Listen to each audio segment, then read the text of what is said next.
We would like to send out a special thanks to Native for supporting The Trail Went Cold. Native makes safe, simple, effective products that people use in the bathroom every day with trusted ingredients and trusted performance. For 20% off your first purchase, please visit nativedeodorant.com and enter the promo code COLD during checkout. That's nativedeodorant.com and the promo code is COLD. Thank you and enjoy the show. January 19th, 1944. Chicago, Illinois. 54-year-old Adele Born Williams returns to her suite at the Drake Hotel alongside her daughter, Patricia Goodbody, when a woman dressed in black emerges from the bathroom. The woman fires a shot into Adele's head before fleeing the scene, and Adele dies the following day. While one police lieutenant suspects Patricia of being the killer and believes that the woman in black did not exist, other evidence points to the hotel's desk clerk being the perpetrator in a botched robbery attempt, but no one is ever charged with the murder. After that, the trail went cold.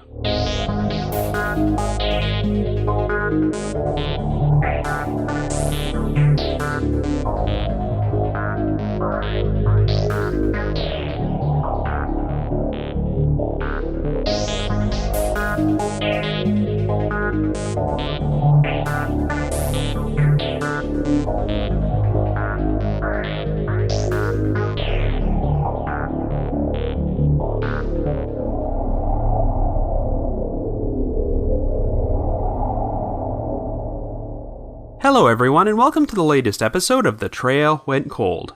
I'm your host Robin Warder, and we've got ourselves a 75-year-old mystery to explore today, the 1944 murder of Adele Born Williams. As you've probably heard me mention many times, this coming weekend, I will be appearing at the True Crime Podcast Festival at the Marriott Downtown Hotel in Chicago, so I thought it only appropriate to precede the event with an episode about a Chicago cold case. I decided to select this one because it took place in Chicago's Drake Hotel, which is located only a half-mile north from the Marriott. The Drake is one of the city's most historic hotels and has been around since 1920, but if you do a Google search on today's case, most of your matches will be websites about haunted hotels. The legend goes that the Drake is haunted by a spirit known as the Woman in Black, but I think this whole story has arisen from the fact that a real-life murder took place there. It involves a prominent socialite named Adele Born Williams, who was staying in a suite at the Drake before a woman dressed in black emerged from the bathroom and shot her in the head. The investigation did uncover a promising suspect, but the case was complicated by the fact that Adele's daughter was in the room while the murder took place, and one prominent police official believed she was the actual perpetrator. In the end, there just wasn't enough evidence to implicate anyone in the crime, and the story has become infamous in Chicago because of the alleged hauntings associated with it.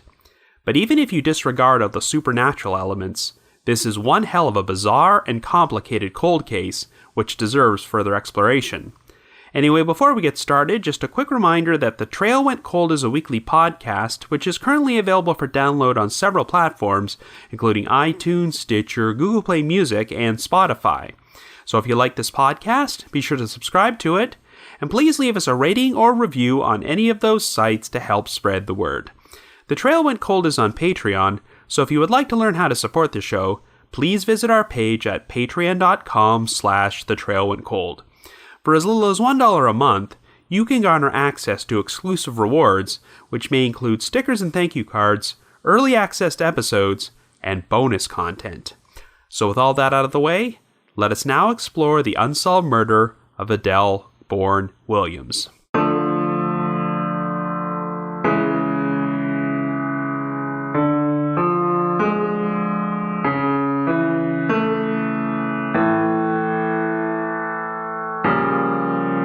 Our story begins in Chicago in 1944. Our central figure is 54-year-old Adele Born Williams, a prominent and wealthy socialite. Originally born in Chicago under the name Adele Swabaker, Adele got married to a clothing company executive named Edgar Bourne. The couple had 2 daughters, and their marriage lasted 25 years, but ended in divorce in 1936 after Adele became involved with another man. She quickly got remarried to Frank Starr Williams, a diplomatic attaché who was stationed at the United States Embassy in Tokyo. Adele lived with her husband in Japan for years, but they were both forced to return to the US following Pearl Harbor. The couple settled in Washington, D.C. after Frank was assigned to a new job with the State Department, but Adele would frequently travel back to her hometown of Chicago to visit her daughters. On January the 6th, Adele went to Chicago and checked into room 836, a large posh suite at the Drake Hotel. Frank remained working in Washington, and since Adele was still on good terms with her ex-husband Edgar, she would spend the next 2 weeks preparing a lavish dinner party in which both Frank and Edgar would be the joint guests of honor. On January the 19th, Adele spent the afternoon at the hairdresser with her 28-year-old daughter, Patricia Goodbody. The two women were seen returning to the Drake Hotel together and heading up to room 836 shortly after 6 p.m. However, about 20 minutes later, the sounds of gunshots and screaming could be heard, followed by Patricia's voice yelling out, "Stop that crazy woman, she shot my mother." The police were instantly summoned to the hotel, and when they went to room 836, they discovered Adele's body on the floor. She had been shot once in the forehead, but was still alive, and immediately rushed to the hospital. According to Patricia, when she arrived at the suite with her mother, they found the door unlocked, even though Adele was certain she had locked it before she left. Regardless, they both went inside and talked for about 20 minutes until Patricia went to use the bathroom. While heading in that direction, Patricia told her mother that she thought she could see a movement from behind the door. This prompted a woman to emerge from the bathroom, and Patricia described her as having gray hair with what appeared to be a red rose in it, and she was wearing a black Persian lamb fur coat. Without hesitation, the quote-unquote woman in black pulled out a gun and fired 2 shots in Patricia's direction, but she managed to duck and evade them, so the bullets wound up entering the wall. The woman then fired 2 shots at Adele, and while one of them missed, the other struck Adele in the forehead. After the woman in black fled the suite, Patricia claimed that she attempted to pursue her down the hall towards the stairwell, but ultimately lost her. After Adele arrived at the hospital, she lapsed into a coma and held on for around 24 hours before she passed away. Anyway, police conducted a search of the hotel and the surrounding area, but failed to turn up any trace of the aforementioned woman in black. Even though Adele had a large collection of jewelry, furs, and other valuables inside her suite, the only items which appeared to be missing were a black pearl and an aquamarine she owned. During her stay at the Drake, Adele had to be cautioned by the hotel staff about her carelessness over her valuables, as she had a tendency to leave her door unlocked or even leave her room key inside the latch. As a result, Adele had recently decided to put $30,000 worth of jewels in a safety deposit box inside the hotel vault. Approximately 10 hours after the crime took place, police managed to recover the apparent murder weapon. The gun in question turned out to be an antique .38 caliber Iver Johnson revolver which had been manufactured in 1910. Pieces of the revolver were found on the landing of a service staircase between the 3rd and 4th floors, as it had apparently shattered when someone tossed it down the stairwell from a higher place. There were no fingerprints on the weapon, but what struck everyone as strange was that the staircase had already been searched shortly after the police arrived, and the gun was not there, suggesting that someone had returned to the hotel at a later time to dispose of it. There would be other odd details about the crime. Initially, the spare key to room 836 was found to be missing from the rack at the hotel's front desk, which would have explained why the door was unlocked when Adele returned to the suite. But then the spare key would reappear on the rack without explanation at around 10:30 p.m., 4 hours after the shooting took place. Phone records would also show that a call was made from room 836 to the Prow and Pub restaurant located 2 blocks away from the hotel. It took place a short time before the murder, when neither Adele nor her daughter would have been in the room. One of the lead investigators on the case was Detective Lieutenant John Quinn, who came up with his own shocking theory for what happened. He believed that the woman in black did not actually exist and had been fabricated by the real perpetrator, Adele's daughter, Patricia Goodbody. Quinn first became suspicious when he questioned Patricia and noticed small spots resembling powder burns on her hands. He asked her to take a paraffin test in order to determine if she had fired a gun, but Patricia insisted that the woman in black had fired at her at close range and that the powder burns were likely caused by her putting her hands up in front of her face to shield herself. Indeed, Adele was also discovered to have small powder burns on her hands, even though she was the victim. Nevertheless, Quinn did not believe an intruder would have had enough room to hide in the bathroom undetected for 20 minutes, like Patricia described, and he did not buy her story. Quinn was also concerned about the fact that Patricia phoned her father, Adele's ex-husband, immediately following the shooting, and wondered if perhaps she used him to smuggle the murder weapon out of the hotel while she was questioned, before he returned and disposed of it in the stairwell at a later time. Since Patricia and her sister were set to inherit Adele's $465,000 estate, he suspected that Patricia decided to murder Adele because she had threatened to cut her out of her will. Even though Quinn had no evidence to support his theory, he testified at a formal inquest 3 weeks after the murder and publicly expressed his belief that Patricia was the killer. Quinn also stated that there was a gap of at least 10 to 15 minutes between when the gunshots were heard and Patricia screamed for help, though a number of witnesses from the hotel would refute this claim and insist that Patricia's cries for help immediately followed the gunshots. Patricia denied any involvement in her mother's murder, and there was a lot of evidence to support her story. A bellboy initially claimed that following the shooting, he had passed a woman in the hallway before he entered room 836, but then later changed his story and said he saw no one, which Quinn believed was proof that the mysterious woman in black did not exist. However, there were 2 other male witnesses who reported seeing a gray-haired woman dressed in black fleeing the suite, and one of them even said, quote, "I could have tripped her, but I'm not in the habit of tripping strange women," end quote. There were also 2 other witnesses who tended to Adele in her suite before medical attention arrived, and claimed that she remained conscious for 20 minutes and was able to speak to them. Adele apparently described the shooter as being a well-dressed woman in black with a rose in her hair, whom she did not recognize, and made no mention of her daughter being responsible. In the end, Patricia passed a lie detector test and was never charged for the crime, and in spite of Quinn's insistence that she was the guilty party, most of the other investigators believed they had a more likely suspect. Police made an attempt to track down the .38 caliber revolver found in the stairwell, and the investigation eventually led to a man named Walter Brown, who was serving a life sentence at Stateville Penitentiary for the murder of a McLean County deputy sheriff in 1933. Brown had gotten married to the deputy sheriff's daughter, which he did not approve of, since Brown was a career criminal, so he tried to arrest Brown on a robbery charge. This led to a struggle where Brown grabbed the deputy sheriff's gun and wound up fatally shooting him. Of course, since Brown was incarcerated, he could not have been directly involved in Adele Born Williams' murder, but he recognized the antique Ivor Johnson revolver as a gun he had once stolen during a drugstore holdup in Bloomington.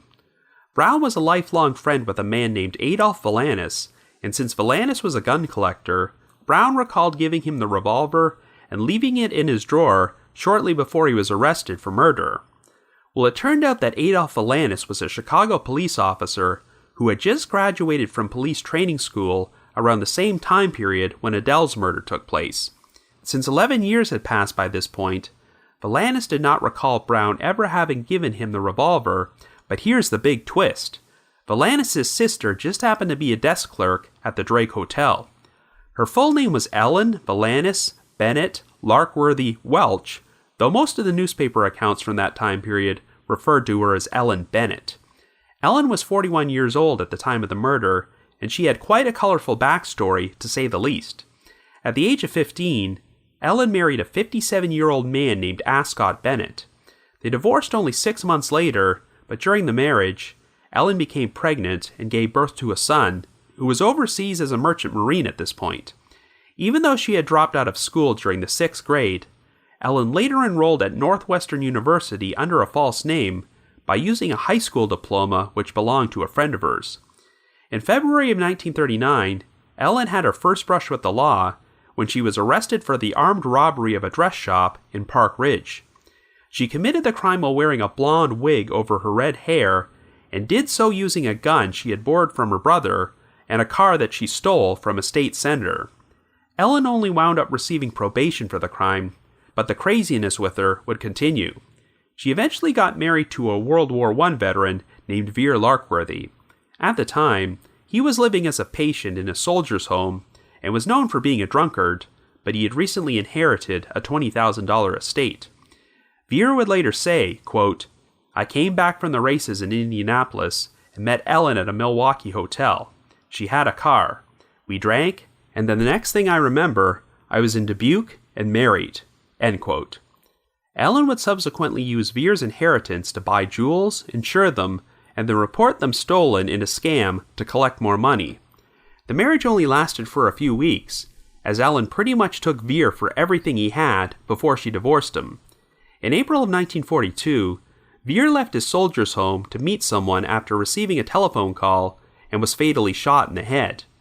Even though Ellen was questioned, there was no evidence to implicate her, and the crime was never solved. 6 months later, Ellen got married for a third time to a man named Edward Welch, and this marriage only lasted for a few days before they got divorced. By 1944, Ellen was working as a desk clerk at the Drake Hotel under the name Ellen Murphy. She was living in a suite at the hotel with a man named Patrick Murphy and using his last name, even though they were not officially married yet. But if that wasn't enough, it turned out that Ellen also had a 38-year-old sister named Anna Villanis Mink, who had quite a colorful history herself. When she was only 18, Anna was arrested alongside 2 men and another woman for their alleged roles in the strangulation murder of a landlady, though they would all be acquitted at trial. Anna had worked as a call girl and had an extensive criminal record, and could often be seen hanging around the Drake after her sister became employed there. The newspaper accounts from that time period described Anna as a quote-unquote hotel prowler, meaning that she often liked to frequent the hotel bar to find wealthy men to drink with. Anyway, Ellen and Anna would both be investigated as potential suspects for being the woman in black, particularly Ellen, since she would have had access to the spare key rack to enter room 836. When questioned, Ellen did admit to owning a black fur coat, but denied owning a gray wig. She claimed that she never entered Adele's suite at any point during her stay there, but her alibi for the day of the crime was shaky. Ellen had traded shifts with another employee and was not on duty at the hotel on January the 19th. She claimed that at around 3:30 p.m., she left her room at the Drake and went shopping in the Loop, Chicago's central business district in the downtown area, before meeting her spouse, Patrick Murphy, and a friend of theirs for dinner at a restaurant located across the street from the hotel.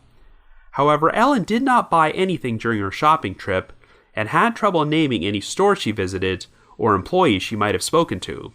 While Patrick Murphy and his friend did confirm spending 2 hours with Ellen at the restaurant that night, they both claimed that they originally met her there at 7 p.m., even though Ellen told police it was 6:30. Since Adele's murder took place at around 6:30, this did not give Ellen a rock-solid alibi. Ellen claimed that she was first told about the murder when she returned to the Drake following dinner, but staff members would say they found it odd that Ellen did not ask any follow-up questions or ask for more details about what happened. Investigators made another interesting discovery when they checked phone records and found that a call had been made from Ellen's hotel room to the Prow and Pub restaurant on January the 4th. As you recall, a call was made to the same restaurant from Adele's suite shortly before she was murdered. Ellen and Anna both agreed to submit to multiple lie detector tests, and while the results of Anna's tests seemed to indicate that she was being truthful, I've read differing accounts about Ellen's results. Some reports state that she passed all of her tests, while others state that police deemed the results to be unsatisfactory. Police were hoping they might be able to find a way to link the murder weapon to Ellen. You might remember how Walter Brown claimed that he gave the revolver to Ellen's brother, Adolph Villanis, shortly after he stole it in 1933. Brown said the only time he ever used the gun was when he fired a few shots into the ground of a remote field located near the town of Normal. Well, the police did search this field and managed to find some bullets, but they did not match the caliber of gun used to shoot Adele, so the revolver could not be conclusively tied to Ellen. Ultimately, there just wasn't enough evidence to charge anyone with the crime. While this was a major story in Chicago at the time it took place, and the local newspapers would run anniversary articles about the murder over the course of the next decade, it eventually faded from the spotlight. No one really knows what happened to Ellen or Anna, as it sounds like they left town and completely stayed off the radar following this crime. At the very least, it doesn't seem like they were implicated in any more criminal activity.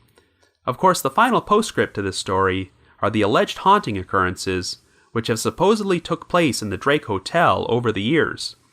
One of them involves a spirit known as the Woman in Red, as there have been reported sightings of a young woman in a red dress on the 10th floor, who is rumored to be the ghost of a woman that leaped to her death after seeing her husband dance with another woman at a New Year's Eve party at the hotel in 1920. And the other major ghost sighting at the Drake involves the Woman in Black, the spirit of a woman dressed in black who is rumored to haunt the 8th floor, the same location where Adele Born Williams was shot 75 years ago. But after all this time, her murder continues to remain unsolved. So I guess you could say, the trail went cold. But before we continue, we would like to take a moment to thank our new sponsor, Native, as we are very excited that they are supporting The Trail Went Cold. Native makes safe, simple, effective products that people use in the bathroom every day with trusted ingredients and trusted performance. Native can hang with you in any situation, whether it be your workout, your busy mom life, or a non-stop 16-hour day. Native has fewer, simpler ingredients, so you know everything that's in the deodorant, and it is also safe and effective. Native comes in a wide variety of enticing scents for both men and women, plus they release new limited edition seasonal scents throughout the year. Their classic deodorant scents include coconut and vanilla, which is their most popular scent, lavender and rose, cucumber and mint, and eucalyptus and mint. Native also offers free returns and exchanges in the USA. If you subscribe to Native, you can save 17% and $2 per stick, and it will be conveniently delivered to your door every 1, 2, 3, or 4 months. I can tell you that at the time of this recording, my shipment of Native is currently on the way, and I'm really looking forward to trying the cucumber and mint brand, particularly since we are experiencing a very hot and sticky summer. When you combine that with the fact that we host a podcast containing some very scary stories which might cause you to break out into a sweat, strong deodorant is necessary.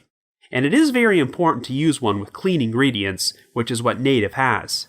So in order to get 20% off your first purchase of Native, please visit nativedeodorant.com and enter the promo code COLD during checkout. Once again, that's 20% off your first purchase by going to nativedeodorant.com and entering the promo code COLD. Thank you, and enjoy the rest of the episode.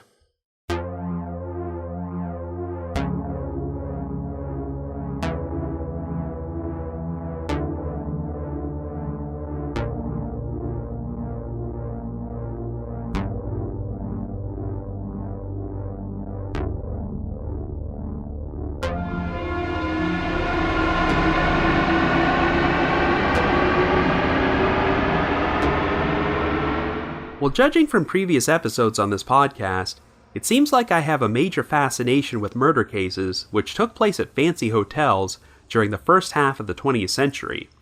Of course, you probably remember the episode I did about the murder of Artemis Ogletree, aka the mystery of Room 1046, which took place in Kansas City, Missouri in 1935.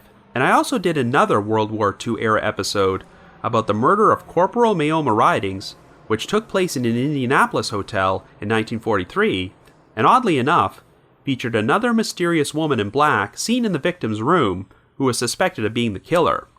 Well, this particular case was a pretty big deal in Chicago at the time it took place. It seems like it's mostly forgotten about today. Like I mentioned in the intro, if you do a Google search on this case, most of the matches you'll get are from websites or books about haunted hotels, where their main focus is on the ghostly woman in black who supposedly haunts the 8th floor of the Drake Hotel. They'll usually share some backstory about the Adele Born Williams murder, but often get details wrong or greatly exaggerate them. I find it hilarious that they try to link these supernatural sightings of the woman in black to this crime. That really doesn't make any sense, because the woman in black was the killer and did not actually die in the hotel. By this logic, it should be Adele Born Williams' restless spirit haunting the place, not the person who murdered her. Incidentally, I also shared the story about how the Drake is supposedly haunted by a woman in red who leaped to her death on New Year's Eve in 1920, but there's no record of such an incident ever having taken place. So yeah, ghost stories are not exactly known for their rigorous fact-checking.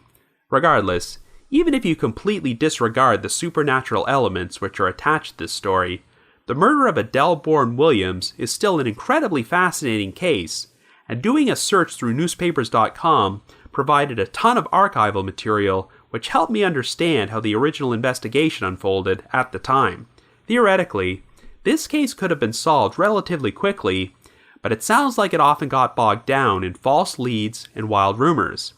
As an example, in November of 1944, police received a confession letter written by an army private stationed at Camp Edwards in Massachusetts who admitted to killing Adele Born Williams and claimed his conscience was driving him crazy. But it would turn out the whole thing was a hoax, as this private's fellow soldiers thought that signing his name to a false confession letter to murder would be an hilarious prank. Oh, and there were also a lot of crazy theories based around the fact that this was World War II and Adele's husband had been a military attaché in Japan. Given the time period, Adele was known for being particularly outspoken about the Japanese, even back during the years she was living in Tokyo, so someone dreamed up a theory that Emperor Hirohito dispatched some secret agents to murder Adele over this. Yeah, I think that Hirohito had much more important things to worry about at this time. Overall, it seems there were two prominent theories which were taken seriously. Adele's murder was either the result of a robbery gone wrong, or her daughter, Patricia Goodbody, was the real perpetrator and completely fabricated the story about the woman in black. Of course, the major advocate for that second theory was Detective Lieutenant John Quinn. From what I've read about Quinn, he had a pretty long and storied career with the Chicago Police Department and did not retire until 1976, but unfortunately, I think he was way out to lunch on this particular case. I mean, I can definitely see why Quinn would look at Patricia as a potential suspect, given that she stood to inherit a sizable estate from her mother, and there were small powder burns found on her hands. But I just don't know how he could have been so insistent that the woman in black did not exist, considering that two other witnesses saw her running down the hall away from the suite and completely backed up Patricia's story. It also seems impossible that Patricia could have concealed the murder weapon and disposed of it in the stairwell hours later, since she was pretty much in the company of the police the entire time. So this prompted Quinn to come up with an outlandish theory that Patricia was working in collusion with her father, who disposed of the gun for her, even though there was zero evidence to back that claim. Adele and Frank had been divorced for over 7 years at this point, and remained on good terms, so what would suddenly compel him to be complicit in a murder plot against her? It would be one thing if Quinn tried to push forward the theory that Patricia hired the woman in black to shoot her mother. Since this woman supposedly fired off shots at Patricia which missed, Patricia could have decided to place herself at the murder scene to make it look like her life had been in danger too. But this isn't the theory that Quinn proposed, as he was insistent that Patricia killed Adele herself and that the woman in black never existed. Going through the original newspaper coverage of this case, it sounds like Ellen Bennett popped up on the radar as a suspect relatively quickly, yet weeks after the murder took place, Quinn was completely ignoring all the evidence which pointed to Ellen, and testifying at the formal inquest that he believed Patricia was the perpetrator. It also sounds like Quinn was flat out making stuff up by claiming that Patricia did not scream for help until 10 to 15 minutes after the gunshots were heard, which numerous witnesses refuted. I know that a bellhop claimed he saw a woman pass him in the 8th floor hallway after the shooting, but then changed his story and claimed he saw no one, but I have to wonder if Quinn coerced him into doing so. So why would Quinn have been so determined to ignore the evidence and pin the crime on Patricia? Well, part of me wondered if he wanted to divert the investigation away from Ellen Bennett, because her brother, Adolph Villanis, was a Chicago police officer. It sounds like Villanis was questioned during the early stages of the investigation, and then months later, it was revealed that Villanis was once good friends with a convicted murderer, Walter Brown, who may have given him the actual murder weapon years earlier. Technically, Villanis had no involvement in the murder and did nothing wrong, as it sounds like he just had the misfortune of being part of a family where his siblings were criminals. Even though he was just a rookie at this time, Valanis actually went on to have a pretty storied career in law enforcement, as he became a police sketch artist, and many of the sketches he drew based on eyewitness descriptions wound up being so good that they led to the capture of a number of criminals. He also wound up serving as a technical advisor to Chester Gould, the creator of the Dick Tracy comic strip. It's pretty crazy that we have this family where two of the sisters are habitual criminals, while the brother became a respected police officer with the same department who was investigating their roles in a murder.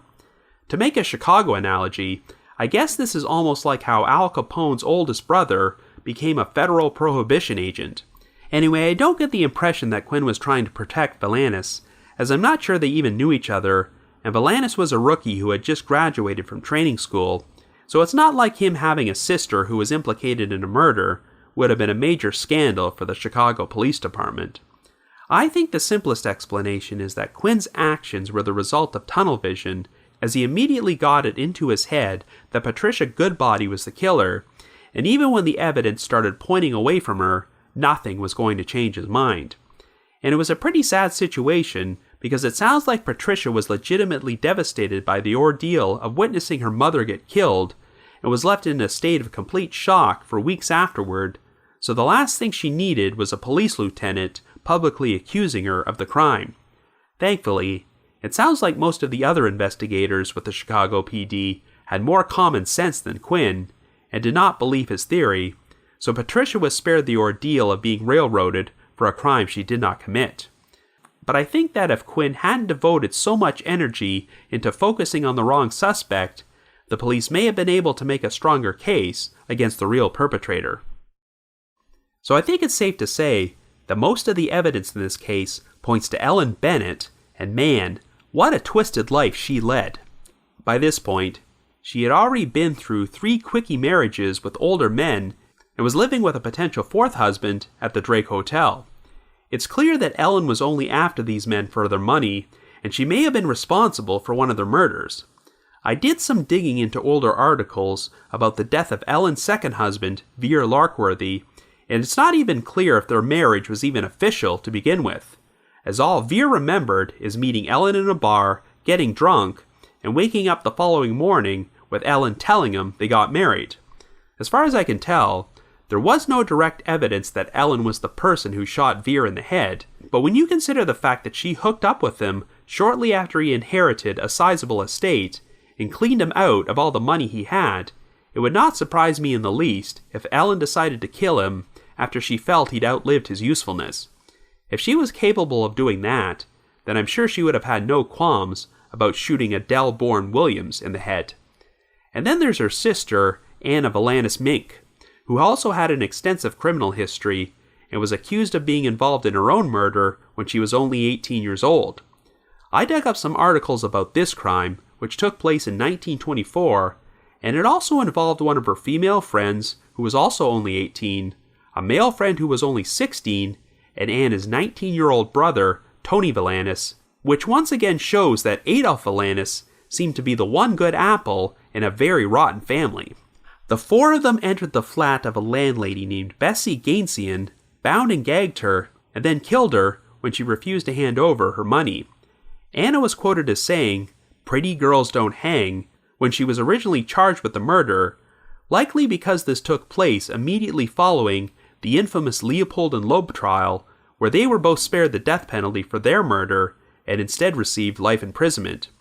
Well, sure enough, the jury acquitted Anna and her 3 accomplices after deliberating for only 1 hour, likely because the defense's case was that Gainsian had been keeping the girls as slaves and refused to pay them their share of their earnings.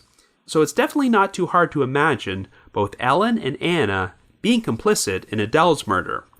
One of the most fascinating aspects of this investigation is the police's attempt to trace the history of the murder weapon, as Walter Brown was certain that he left the antique .38 caliber revolver in Adolf Valanis' house over a decade before this crime took place. Adolf always maintained that he never saw the revolver, and in the end, they were unable to conclusively determine if it was the same gun used to shoot Adele. We know that Ellen did borrow a gun from her brother in order to commit an armed robbery in 1939, So if the slugs Brown claimed he fired into the field years earlier had actually matched the murder weapon, this could have potentially been the one piece of evidence needed to make an arrest. It would have been interesting if they attempted to match the bullet which killed Veer Larkworthy with the bullet which killed Adele, but I'm not sure if investigators ever did this. Anyway, let's go back to the beginning and try to piece together how this crime might have played out. It seems that most people who knew Ellen described her as a cold-blooded woman who had a particular obsession with jewels. As you recall, she was perpetuating a scam while married to Veer Larkworthy, where she used his money to buy jewels and falsely reported them stolen to collect the insurance. It was no big secret that Adele Born Williams was keeping a bunch of jewelry in her hotel suite, and since the staff knew she did not exercise a lot of caution with her valuables, I'm sure Ellen was well aware of their existence. Ellen's job as a desk clerk gave her easy access to the spare key rack, and as you know, the spare key to room 836 was found missing from the rack shortly after the murder until it suddenly reappeared hours later. So if Ellen was the woman in black, it's really easy to see how this situation would have played out.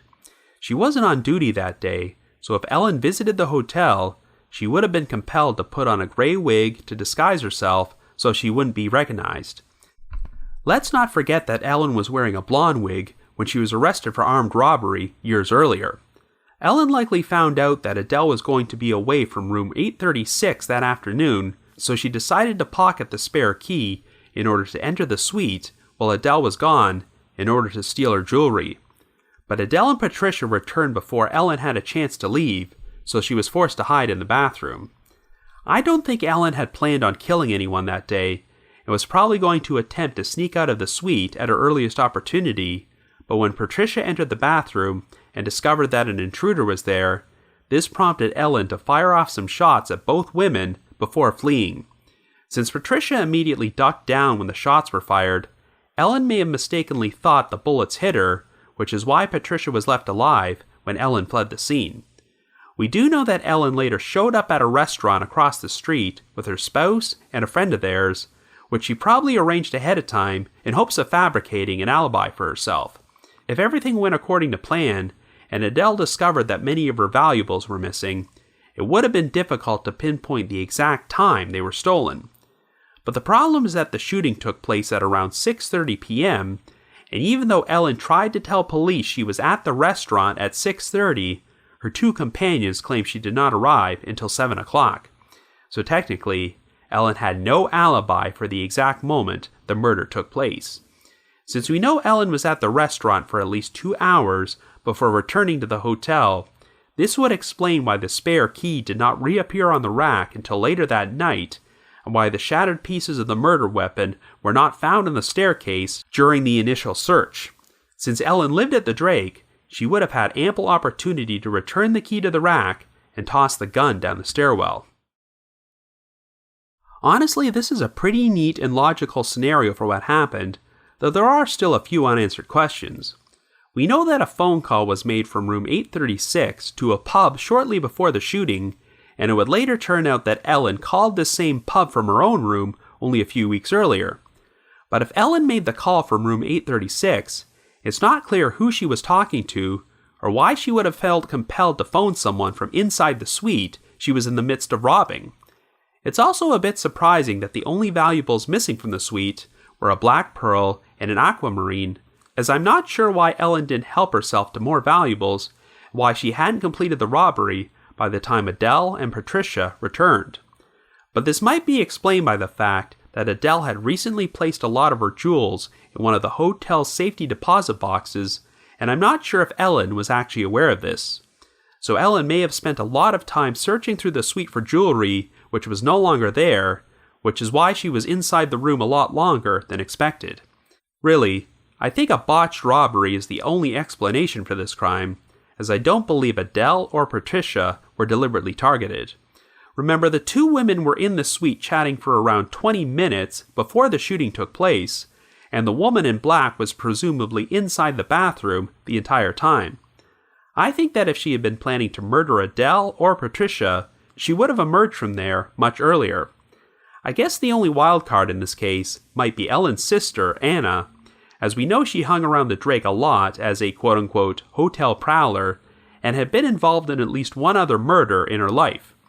Theoretically, since it doesn't sound like anyone clearly saw her face, Anna could have been the woman in black, and while Ellen supplied her with the room key to commit a robbery, she was not actually present when the murder took place. This may have been one of the main factors which prevented police from making an arrest, because even though Ellen had the motive, means, and opportunity to commit this crime, Anna technically did as well, and no one could definitively prove if either of the sisters was the woman in black. I know there are a lot of differing accounts about the results of Ellen's multiple lie detector tests, but it seems like they always indicated that Anna was being truthful when she answered her questions.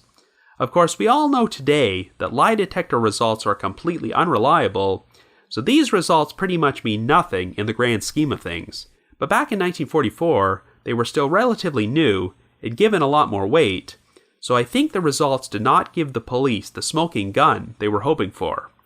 But overall, even though Anna may have had knowledge that a robbery was going to take place, I have my doubts that she was the woman in black or had any direct involvement in the murder. It seems to me that if Ellen was not inside room 836 that day, her alibi would have been much easier to establish, and her spouse would not have contradicted her story about the exact time she arrived at the restaurant. In the end, the most logical conclusion is that Ellen Bennett was the woman in black and murdered Adele Born Williams, and while it seems like most of the police force felt the exact same way, they just did not have the evidence to charge her. It's a shame that this case eventually wound up fading from the spotlight, because I'm really curious to know what ultimately happened to Ellen and Anna. Given Ellen's propensity for hooking up with wealthy men for quickie marriages, it's hard to imagine her not getting involved in any more drama. But who knows, maybe coming so close to being implicated in a murder may have finally motivated Ellen to stay out of trouble and live a quiet life. It would not surprise me if Ellen wound up assuming a new identity under a new name after this, so when she finally passed away, no one even noticed. I know this case attained a lot of its notoriety because of its alleged connection to a ghost in a haunted hotel, but let's not forget that a real person was senselessly murdered in cold blood, and no one ever faced justice for the crime. Anyway, this case is now 75 years old, so it's very unlikely it's ever going to be solved. But hey, if by chance you happen to have any information about the murder of Adele Born Williams, please contact the appropriate authorities. But if you just have your own thoughts about what happened, feel free to leave me a comment or send me an email to robin.warder@icloud.com. That's robin.warder@icloud.com. Another reminder that The Trail Went Cold is on Patreon, so please visit patreon.com/thetrailwentcold to learn how you can support our podcast and become eligible for some pretty neat rewards. Over the past year, we've already produced a bunch of exclusive bonus episodes for our patrons in tiers 2 and 3, and we recently released a bonus episode titled The CrimeCon Chronicles, in which I share my personal experiences attending CrimeCon these past 3 years. And for our patrons in tier 3, I've also recorded a new audio commentary track, which can be played over a classic episode of Unsolved Mysteries. So to learn more information, feel free to visit our Patreon page. I'd also like to take a moment to give a shout out to our most recent listeners who have signed up with us on Patreon this week, and they are Rachel, Gina D, and Jessica W. Thank you all so much for your support. And before we bring this episode to a close, I would like to play a promo for another true crime podcast, Dumb and Busted. Dumb and Busted pop quiz hotshot. Kay, hit me. A pervy arsonist who has a weird thing for men's shoes. Episode 5, Fire Starter. Yes. Twins who box for work and murder for fun. Episode 42, Cray Cray. Yes. Last one. Creepiest creeper who terrorizes a family with handwritten letters. Episode 39, Watch Out. Hell yeah. For true crime stories of insane stupidity and exceptional genius, listen and subscribe to Dumb and Busted on iTunes, Spotify, Google, Stitcher, or wherever you get your podcasts. Of course, in just over 1 month, on August the 18th, I will be participating in another true crime podcasting event at the Royal Cinema in Toronto, which will also include Christy from Canadian True Crime, Jordan from the Nighttime Podcast, Nina from Already Gone, and Aaron from Generation Y. At the event, we will be doing a presentation about the Donnellys, an infamous Canadian true crime case from the 19th century, and the show will also include panel discussions, an interactive Q&A, and a meet and greet. Tickets are $25 each, and you can find the link to our website to purchase them in our episode description. I also just wanted to give another shout out to my supporters at the Unsolved Mysteries message board at the Sitcoms Online forum and the Unresolved Mysteries subreddit. Need to provide a big thanks to McGill Foote, who edits and assembles this podcast together for me, and Vince Nitro, who composes the eerie music you hear on every episode. If you haven't already, you can like us on Facebook, follow us on Twitter, or leave us a rating or a review on iTunes, Stitcher, Google Play Music, or Spotify. Anyway, only a few days after the release of this episode, I will finally appear at the True Crime Podcast Festival in Chicago, and opening up the event by doing a live show alongside Christy of Canadian True Crime, where we'll each discuss a Canadian case. I hope to meet some of you folks there, and that night, after the festival has concluded, we will be holding an evening social mixer for podcasters and attendees, which will also involve the true crime show Yellow Tape. And hey, while I'm in Chicago, I might just take a quick detour and go visit the Drake Hotel. Anyway, I hope you all have yourself a good week, and join me next Wednesday for another brand new episode of The Trail Went Cold.